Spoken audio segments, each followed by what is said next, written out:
네, 포스코건설 비자금 조성 의혹을 수사하고 있는 검찰이 포스코그룹 전반으로 수사를 확대하고 있는 모습입니다.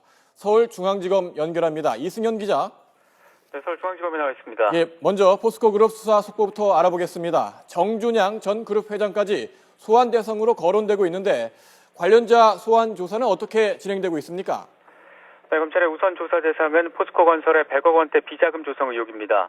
검찰은 포스코건설에 대한 압수물 분석을 마치고 지난 주말부터 전현직 임직원들에 대한 소환 조사를 진행을 하고 있습니다. 검찰이 주목하고 있는 인물은 포스코건설 전 동아시아 사업단장 박모 상무와 베트남 사업단장 출신의 또 다른 박모 상무입니다. 이들은 지난 2009년부터 3년 동안 베트남 해외 사업을 진행하며 리베이트 명목으로 100억 원대 비자금을 조성한 혐의를 받고 있습니다. 검찰은 이들을 상대로 비자금 조성을 지시한 인물이 누구인지, 그룹 최고 경영진의 판단에 따른 것인지, 사용처는 어디인지 등을 집중적으로 조사했고 구속영장 청구 여부를 검토하고 있습니다.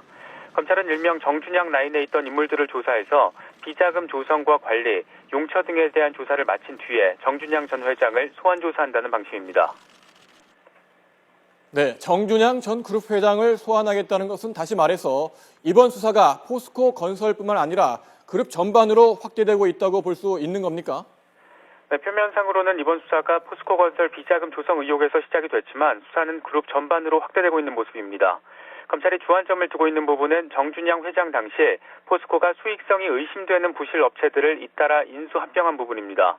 대표적으로 거론되는 업체가 성진지오텍으로 포스코는 지난 2010년 부채 비율이 1600%에 달했던 이 회사의 지분 40%를 시세보다 2배 가까이 높은 1600억 원에 매입을 했습니다.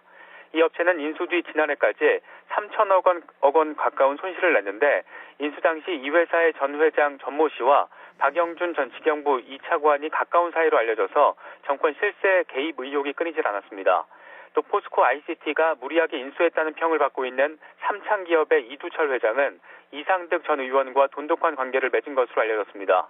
정준양 전 회장 취임 전에 포스코 계열사는 모두 35개였는데 퇴임 직전에는 70개가 넘을 정도로 정 전 회장 재임 시절 계열사 수가 크게 늘었고 규모는 4조 원대에 이르는 것으로 전해졌습니다. 검찰 관계자는 현재 단계에서 다른 계열사 고발 사건의 경우에 포스코건설과 직접 연결고리는 보이진 않는다고 말했습니다.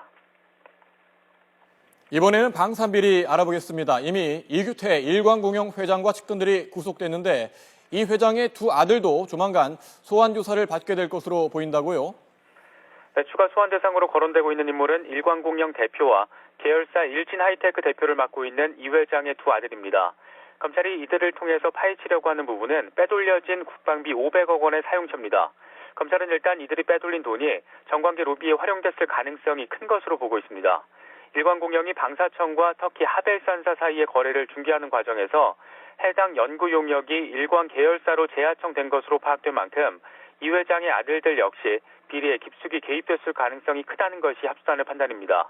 특히 일광공영과 계열사의 군 고위 인사들이 포진해 있는 만큼 이들이 빼돌린 국방비를 방사청 등에 대한 로비 자금으로 활용했을 가능성도 배제하지 않고 있습니다.